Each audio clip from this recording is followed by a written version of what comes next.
Absolutely. Let's dive into some Scratch questions and I count them as we go. Question 1. More than one feature in Scratch that you find the most fun or interesting to use? I don't know. But I would say maybe the variables because you can keep track of things like like score, timer, things, or you can just do things and just cut them like that so it's normal, I guess. And yeah, I would say everything is cool in Scratch. And although I did make like a leveling, a level coding thing which I saved in like the backpack thing in Scratch from like a Scratch tutorial on how to make gravity for like a platformer game, like those bad platform games that just uses same characters, same features, and blah blah blah.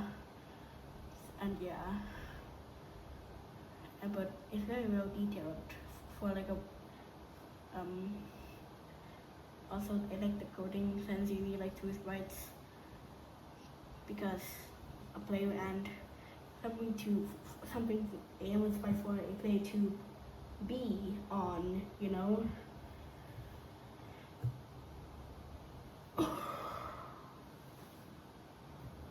Got it. Variables are definitely a super handy feature in Scratch. They let you keep track of scores, timers, and all sorts of game states, which is really cool. Now on to question 2. What's a Scratch project that you've made or seen that you're particularly proud of or found really impressive? I would say the shooter, I guess, because it's my first ever project that I make my own sprites, which is kind of cool. Every single sprite I made, the player, gun, enemy, bullets, medkit, and a game over screen, I think I made that, and a thumbnail. I have like 7 sprites in that game, and most of them uses the clone, especially like especially the bullets, enemies, and the medkits, which only those had the cloning feature.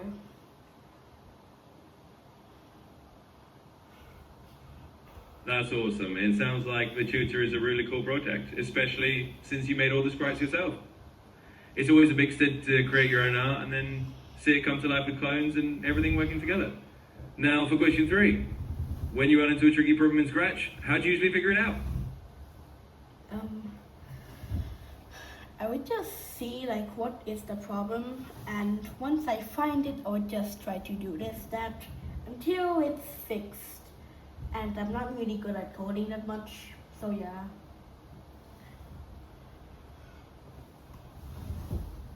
And that's a perfectly good way to do it. Step-by-step problem solving is really how most people figure things out. Even if you're not super experienced, just working through it piece by piece is exactly how you get better. All right, question 4. Do you prefer working on Scratch projects alone, or do you like collaborating with others on them? No, I just do it by myself due to like I just wanted to see like how good I am,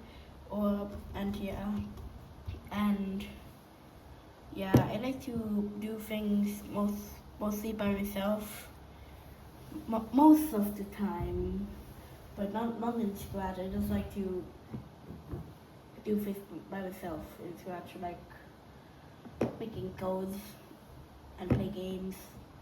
So yeah.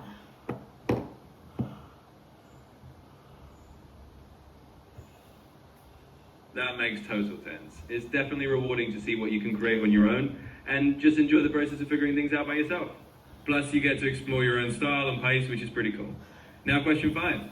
Is there a particular type of game or project you want to try making in Scratch that you haven't tried yet? I'm not sure. But I would say maybe, I guess. And mostly I would just like do things, do stuff, and yeah.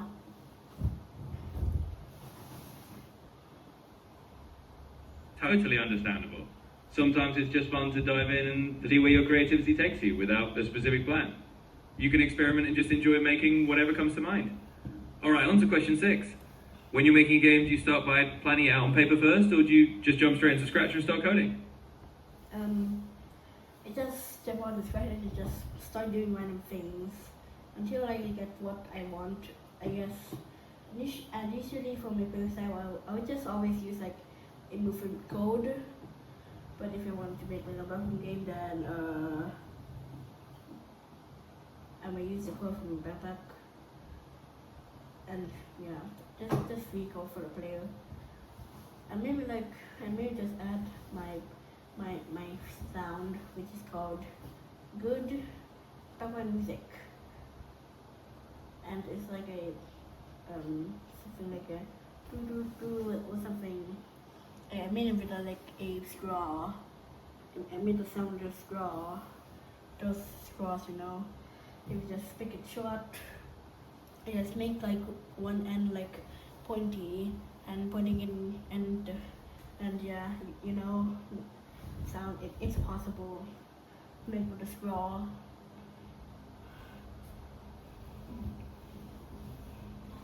That's really creative. I love that you just dive in and experiment until you get what you want. Plus, adding your own homemade sound effects made with a straw is such a cool touch. It definitely makes your projects unique. Alright, let's go on to question 7. What's one Scratch block or feature that you haven't used much yet, but you'd like to learn more about? I don't know. But I would say maybe the custom blocks, because I don't really use them that much. And I just only started just by like making a platform code thing for the player. So yeah, that was the only time when I used custom blocks. So yeah, and I don't really know how to use custom blocks that well due to how new to Scratch a lot. But I have used Scratch before in like school and stuff. But yeah.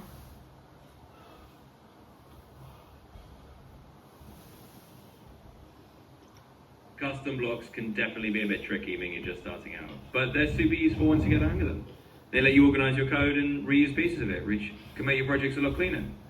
Now let's go to question 8. When you finish a Scratch project, do you like to share it with others, or do you mostly keep it for yourself? If I just make a new project and plan it to like make like a game with it, then yes, I would share it.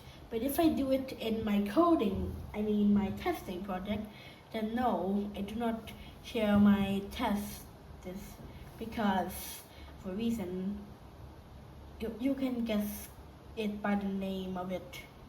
It's pretty obvious. Very obvious.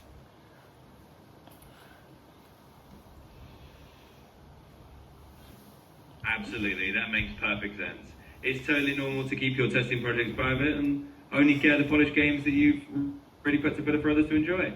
It's like having a little workshop behind the scenes. Now on to question 9. Do you ever look at other people's Scratch projects to get inspiration? And if so, is there anything you've learned from them? Well, I would say no, because I just like using my own ideas. And mostly it would be like an idea already used. So yeah, I'm not really that creative. So yeah.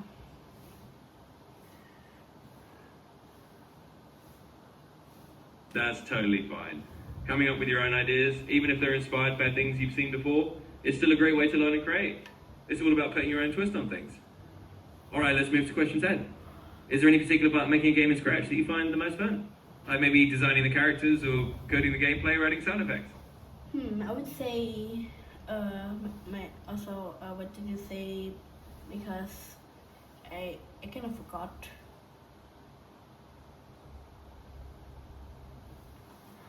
No worries. I was just asking which part of making a Scratch game is the most fun for you. Like if you enjoy designing the characters the most, or if you have more fun with coding the gameplay or adding the sounds. I would say the, the top two would be like, number two would be like coding, because I would just make like weird codes, like maybe like a random trail with just a bunch of these change affect by blocks, and like I wanted to just add like a bunch of them just to match like how many effects there are in the block, and just make it weird, you know. Yeah, but number one, I would say designing the character, because if we just make it look like this, that you know, and I do have a custom sprite which I do have in my backpack. I call it Player, and it's my only sprite, my only player sprite that is not the color green. Every single game, I always have a green player sprite. Every single game, the Falling Apple, Untitled Teasing Game, and the Shooter, all three green players. I don't know why green, but it's just a color that I just picked most often, I guess.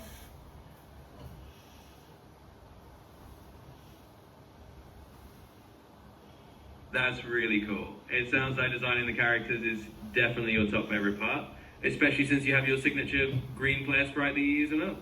And messing around with the code to make fun effects definitely adds a unique touch to your games too. It's awesome that you have your own style going on. Alright, we're up to question 11. If you could add any new features to Scratch to make your projects even better, what would it be? Physics, like gravity and bounce, if that is even possible. And yeah, physics would say it would be kind of hard, since you just have to like make it just when you just make it like you could just like do this like take forever if touching the sprite, this sprite, then like okay, I don't know what I am trying to say, but yeah.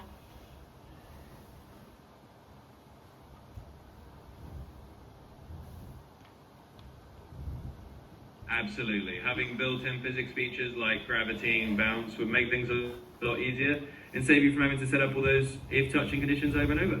It'd definitely be a neat feature for Scratch to have. Alright, last one, question 12. What's one piece of advice you give to someone who's just starting out with Scratch and wants to make their first game? Movement, like the 4 movements, up, down, left, right, which would be very simple. Like we just do like one if then block is doing W, and one doing like A, the one S, the one D, and make them like change the X coordinates, Y coordinates, you know. The W and S would be the Y components. W would be change Y by 10, S minus 10, AD, the X movement. So yeah. D would be like change X by 10. It would be minus 10. Or you can just make it up, or you can just make the numbers higher. So, yeah, for like a faster movement.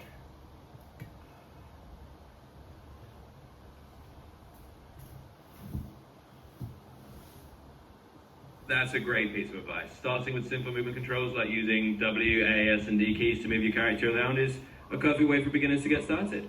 It's straightforward and it helps them understand how coordinates and directions work.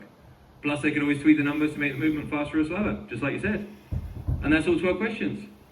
Thanks for sharing all your thoughts about Scratch.